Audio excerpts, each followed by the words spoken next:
रतन टाटा की जीवनी और इतिहास को विस्तार से प्रस्तुत करना एक चुनौतीपूर्ण कार्य है, क्योंकि उनका जीवन और कार्य बहुत ही व्यापक और प्रेरणादायक हैं। हालांकि मैं यहाँ उनके जीवन की महत्वपूर्ण घटनाओं, उपलब्धियों और योगदानों को क्रमबद्ध और विस्तृत रूप से प्रस्तुत करूंगा, ताकि आपको उनके जीवन के सभी पहलुओं को गहराई से समझने का मौका मिल सके। प्रारंभिक जीवन और पारिवारिक पृष्ठभूमि। रतन नवल टाटा का जन्म 28 दिसंबर 1937 को मुंबई, भारत में हुआ था। वे भारत के सबसे प्रतिष्ठित और सम्मानित परिवारों में से एक टाटा परिवार में पैदा हुए थे। टाटा परिवार का व्यापारिक और औद्योगिक क्षेत्र में अत्यधिक प्रभाव रहा है, खासकर उनके दादा जमशेदजी टाटा के नेतृत्व में। जमशेदजी टाटा को भारतीय उद्योग के जनक के रूप में जाना जाता है। उनके द्वारा स्थापित टाटा समूह ने भारतीय औद्योगिक क्षेत्र में महत्वपूर्ण भूमिका निभाई है। रतन टाटा के पिता नवल टाटा भी टाटा समूह के एक महत्वपूर्ण सदस्य थे।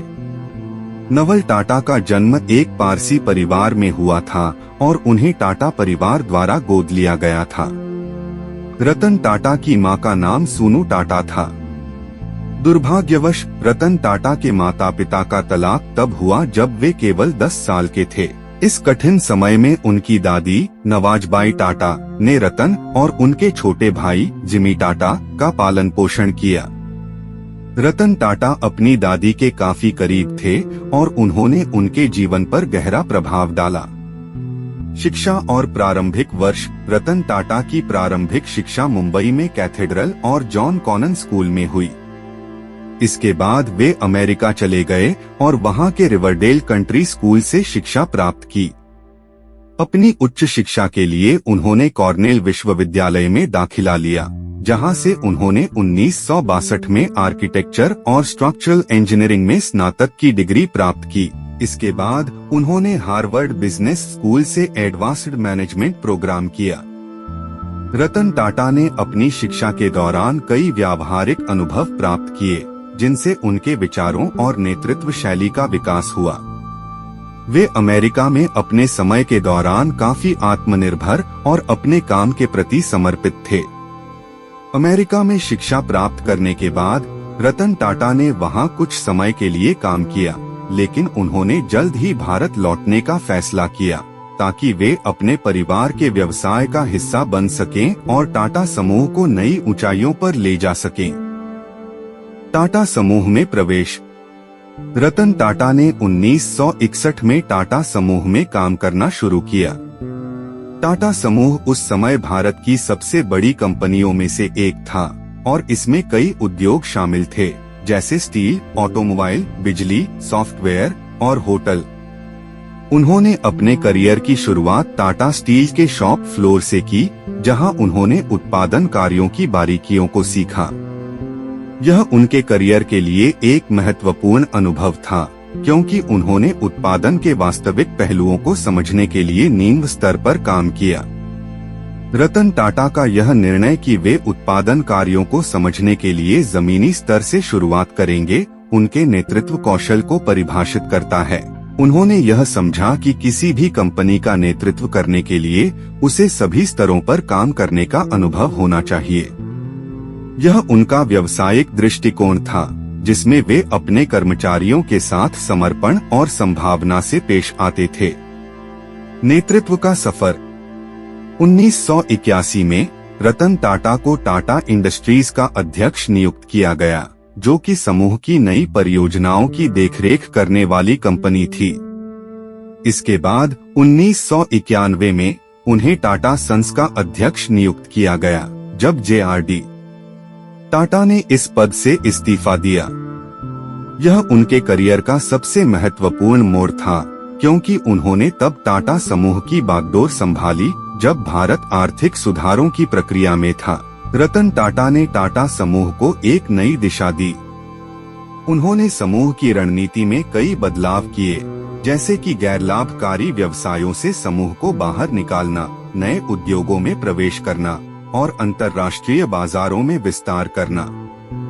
उनके नेतृत्व में टाटा समूह ने न केवल भारतीय बाजार में बल्कि अंतर्राष्ट्रीय स्तर पर भी अपनी पहचान बनाई। प्रमुख उपलब्धियां।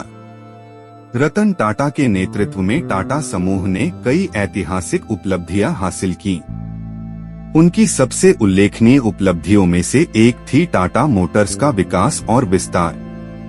रतन टाटा ने 1998 में टाटा इंडिका को लॉन्च किया, जो पूरी तरह से भारत में डिजाइन और निर्मित पहली कार थी।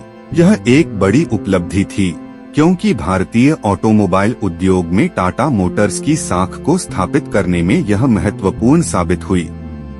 इसके अलावा रतन टाटा ने 2008 में टाटा मोटर्स के द्वारा जगुआर लैंड रोवर का अधिग्रहण किया। यह अधिग्रहण टाटा समूह के लिए एक बड़ा कदम था क्योंकि इससे कंपनी को वैश्विक बाजारों में मजबूत स्थिति प्राप्त हुई।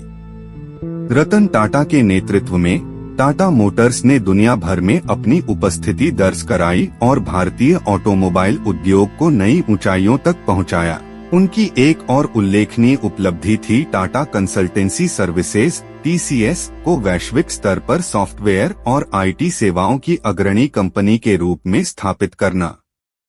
TCS आज दुनिया की सबसे बड़ी IT सेवा कंपनियों में से एक है और यह रतन टाटा के नेतृत्व और दृष्टिकोण का प्रत्यक्ष परिणाम है। नैनो कार रतन टाटा का सपना। रतन टाटा का सबसे बड़ा सपना था कि वे एक ऐसी कार बनाएं जिसे आम भारतीय परिवार खरीद सके। उनका यह सपना 2008 में टाटा नैनो के रूप में साकार हुआ, जिसे विश्व की सबसे सस्ती कार के रूप में प्रस्तुत किया गया। नैनो कार का उद्देश्य था कि भारत के मध्यवर्गीय परिवारों के पास एक किफायती और सुरक्षित परिवहन का साधन हो। हालांकि नैनो कार व्यावसायिक रूप से उतनी सफल नहीं हो पाई जितनी उम्मीद की गई थी, लेकिन यह रतन टाटा के उद्यमशील दृष्टिकोण और सामाजिक जिम्मेदारी को दर्शाता है। अंतर्राष्ट्रीय विस्तार। रतन टाटा ने टाटा समूह को एक वैश्विक कंपनी बनाने के लिए कई बड़े अधिग्रहण किए।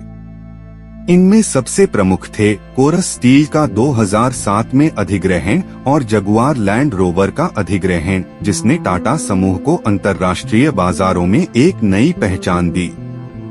कोरस स्टील का अधिग्रहण उस समय का सबसे बड़ा अंतर्राष्ट्रीय अधिग्रहण था जो किसी भारतीय कंपनी द्वारा किया गया था। टाटा समूह में प्रारंभिक करियर। रतन टाटा ने 1961 में टाटा समूह में शामिल होकर अपने करियर की शुरुआत की। शुरू में उन्होंने टाटा स्टील के शॉप फ्लोर पर काम किया, जहां उन्होंने उत्पादन कार्यों की वास्तविक जमीनी हकीकत को समझा। यह उनके करियर की महत्वपूर्ण नींव साबित हुई, जिससे उन्हें नेतृत्व के गुण और व्यावसायिक रणनीतियों को समझने का मौका मिला। 1981 में रतन टाटा को टाटा इंडस्ट्रीज का अध्यक्ष बनाया गया, जहां से उनके करियर ने ऊंचाइयां छूनी शुरू की।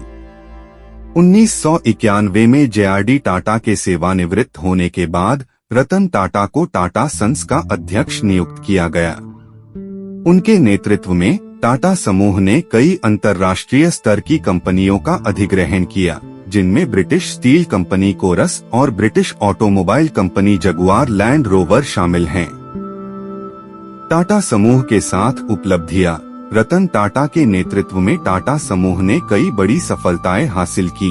उनका सबसे महत्वपूर्ण योगदान नैनो कार के निर्माण में था, जिसे विश्व की सबसे सस्ती कार के रूप में पेश किया गया। उनका यह सपना था कि प्रत्येक भारतीय परिवार के पास एक कार होनी चाहिए और इसे साकार करने के लिए उन्होंने नैनो को लॉन्च किया। इसके अलावा टाटा समूह ने सॉफ्टवेयर, IT, होटल, चाय और अन्य कई उद्योगों में महत्वपूर्ण भूमिका निभाई। Tata consultancy services (TCS), Tata Motors, Tata power और टाटा केमिकल्स जैसी कंपनियों को वैश्विक स्तर पर पहचान मिली।